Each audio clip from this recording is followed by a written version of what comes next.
reforzar la capacidad del Estado en lo económico, en lo legal, en lo operativo, en lo judicial.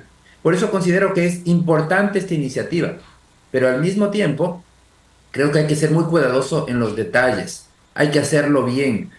No podemos, por el objetivo de luchar contra el narcotráfico, no podemos sacrificar los derechos de ciudadanos inocentes. Por eso hay que tener mucho cuidado y los límites que se pongan, que esto sea un mandato firme, un mandato sólido de combatir estos grupos irregulares, a estas fuerzas contrarias a la paz del país, pero al mismo tiempo que sea un mandato claro, con rendición de cuentas, que no se vaya, los riesgos que hay que evitar es no confundir civiles con combatientes, eso tiene que quedar muy claro. Tampoco se puede permitir confiscar bienes sin una sentencia en firme. Caso contrario, el día de mañana veremos cómo los políticos inescrupulosos comienzan a perseguir a sus adversarios o a sus enemigos utilizando estas herramientas. Tampoco hay que expulsar extranjeros sin proceso judicial. Hay que seguir un debido proceso. Hay que evitar usar la fuerza sin límites claros. Sí necesitamos una fuerza mucho más poderosa, pero con límites claros. Tiene que haber límites claros. Y un quinto tema es que no podemos debilitar el debido proceso. Lo que no podemos hacer es generar más incertidumbre.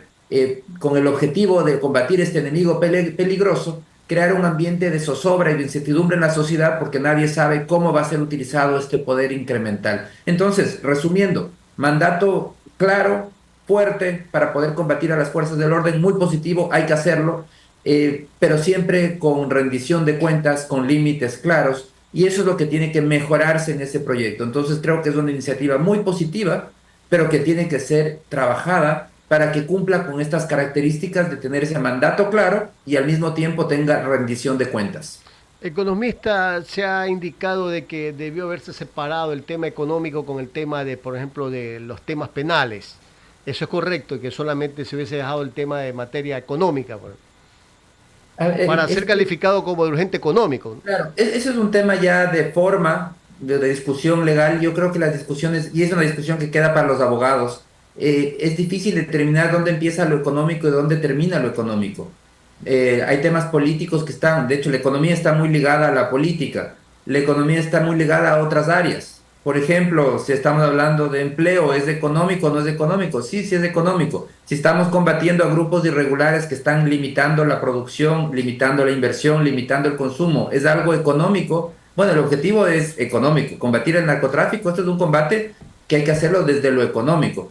Pero eso implica muchas aristas. Entonces yo creo que en este tema, esa es una discusión de forma. Yo creo que la discusión más importante y que los abogados tienen que definir, quienes conocen de la legislación, que definan si es que es o no es apropiado. Yo creo que la discusión más importante es la de fondo.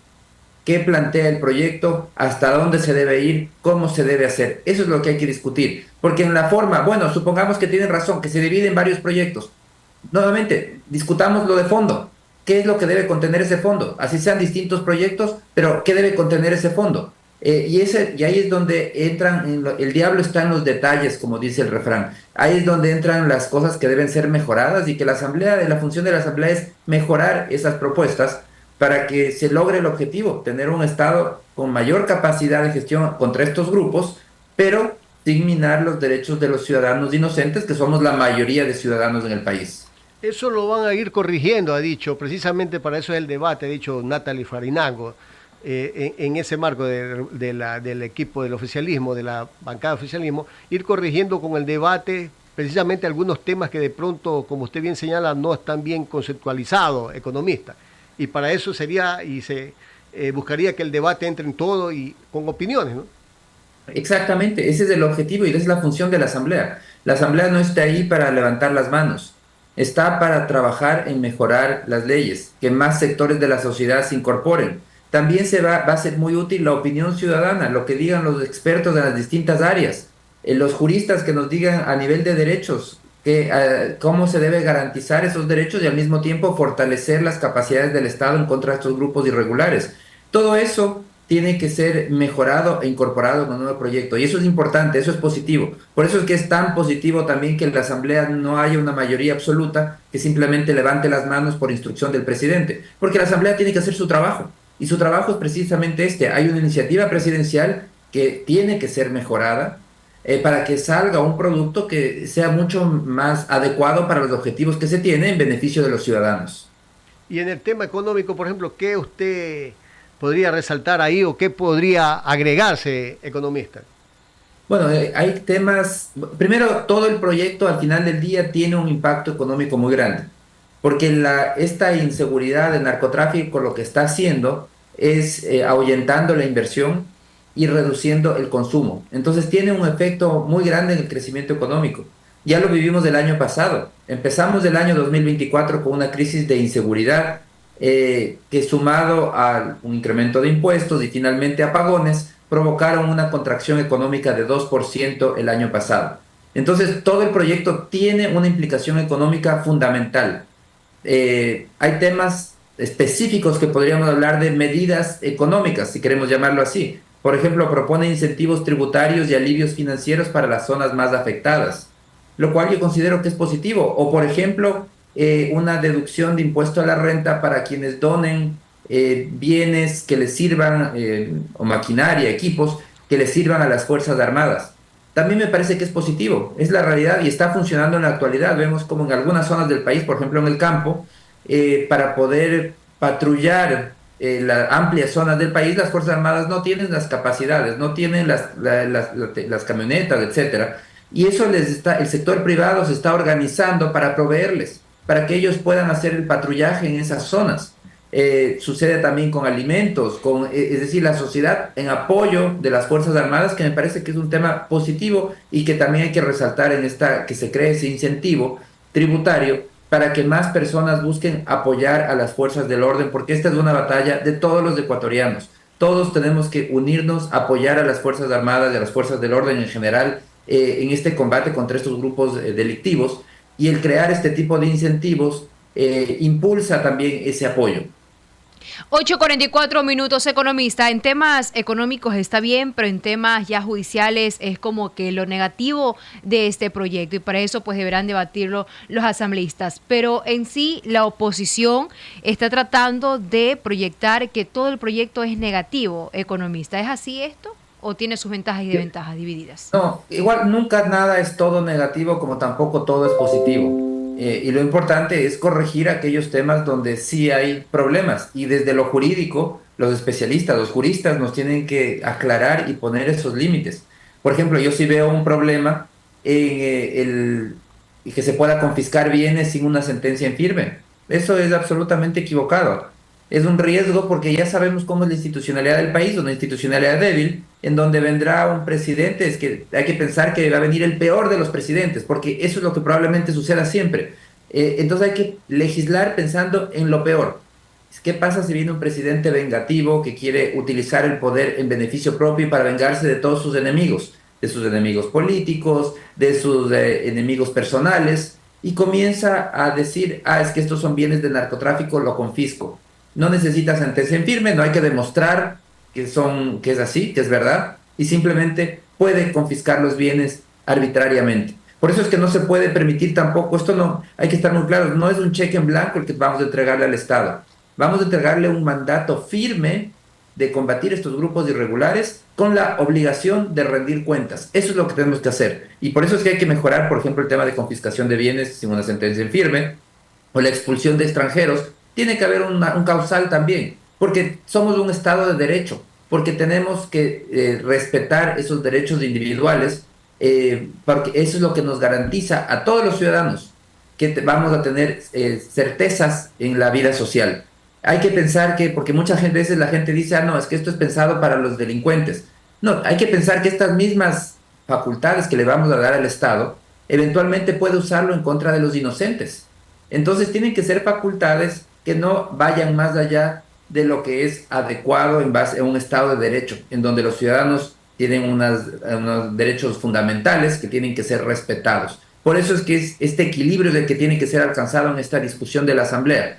Un equilibrio en donde haya ese mandato claro, pero al mismo tiempo haya rendición de cuentas y haya un respeto a los derechos de los ciudadanos, que como digo, la mayoría de ciudadanos en el Ecuador somos ciudadanos honestos, y se debe garantizar ese respeto para esa gran mayoría de ciudadanos.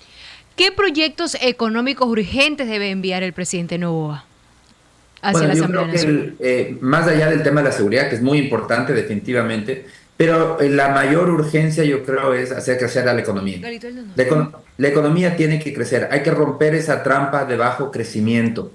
Y eso significa cambios estructurales, cambios de fondo. No podemos contentarnos con crecer al 3%. Tenemos que crecer por encima del 5% y por varias décadas. Y eso solo vamos a lograr con cambios de fondo. El tema más importante de todos es eliminar barreras de entrada a la inversión privada y desregular la economía.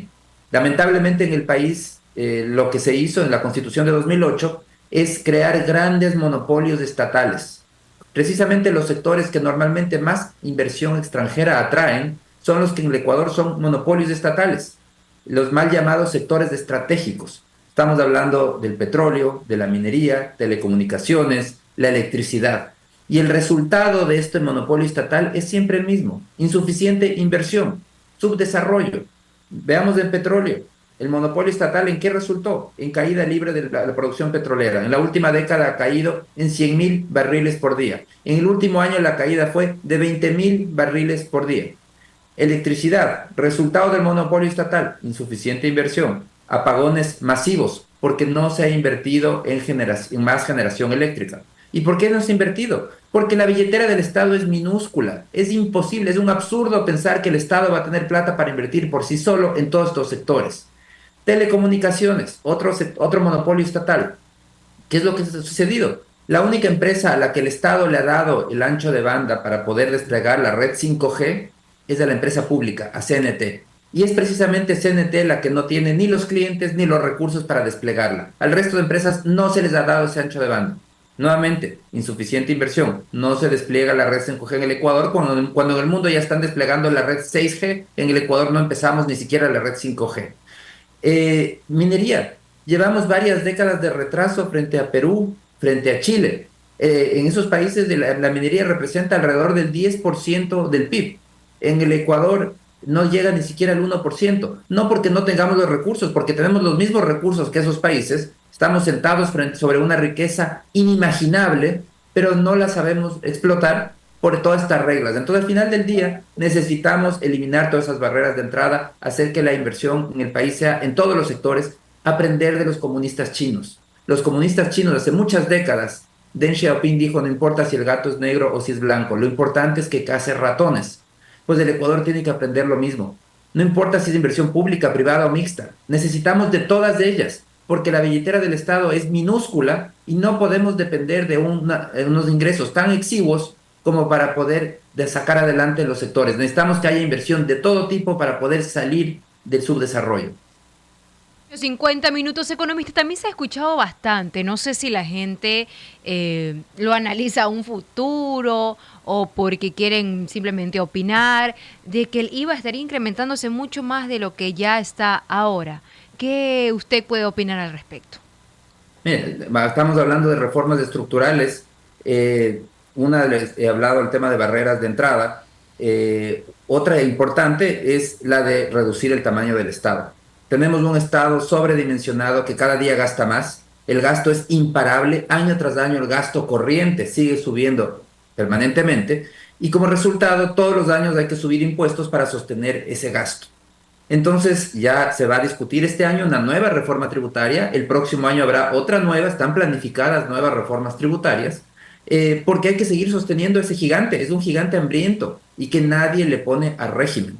Entonces necesitamos ya valentía para poder reducir ese tamaño del Estado sobredimensionado. Y hay que estar muy claros: ese gasto exuberante no se transforma en beneficios a los ciudadanos como nos quieren hacer creer. Nos dicen: es que eso es servicios públicos. No, precisamente no es para allá. Vemos como los servicios públicos, incluso su calidad se ha deteriorado, a pesar de cada día se gasta más. Entonces, la plata está yendo para otro lado, a un gasto inútil. Entonces, sí es hora de poner un límite a ese crecimiento del gasto, eliminar y reducir todo el gasto inútil para no tener que subir impuestos permanentemente, porque cada vez que seguimos subiendo impuestos es un peso para la economía. En vez de usar ese dinero para invertir, para ahorrar, para consumir, hay que usarlo para seguir sosteniendo un gasto inútil. Eso implica menos crecimiento económico. Entonces hay que acabar ya con este ciclo perverso de seguir elevando impuestos para seguir elevando el gasto, porque cada nueva elevación de impuestos impulsa una nueva elevación de gasto público y este es un ciclo que no termina. Información del economista Alberto Acosta, un análisis desde la experticia de sus conocimientos sobre temas económicos en nuestro país. Gracias, economista, por aceptar el espacio el día de hoy. Que tenga excelente día. Muchísimas gracias, siempre es un gusto. Ahora tenemos información con Erika Franco. Nos vamos a través de Unión Radio 580 AM. Erika, despiértese. Pero mientras se Mueva. conecta, me permite indicar. Oiga, y la fortuna no dijo, pues la fortuna de Don Chávez. Más adelante.